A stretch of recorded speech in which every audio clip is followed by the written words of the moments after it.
27 March 26 Ramzan.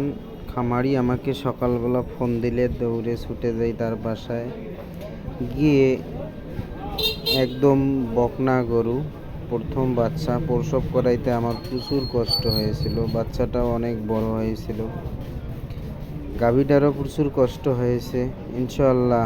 তারপরেও আল্লাহর রহমতে ডেলিভারি সম্পূর্ণ করতে সক্ষম হয়েছি। বাচ্চাটা আপনারা দেখতেই পাচ্ছেন কত বড় একটা বাচ্চা হয়েছে, ফ্রিজিয়ান বকনা বাছুর। আলহামদুলিল্লাহ, বাচ্চাটা খুব সুন্দর হয়েছে এবং বাচ্চাটা আড়িয়া বাচ্চা হয়েছে, অর্থাৎ দামড়া বাছুর হয়েছে।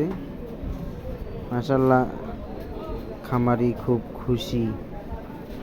তবে আজকে আমি রোজা ধরে খুব কষ্ট করে ইনশাআল্লাহ ডেলিভারিতে সক্ষম হয়েছি।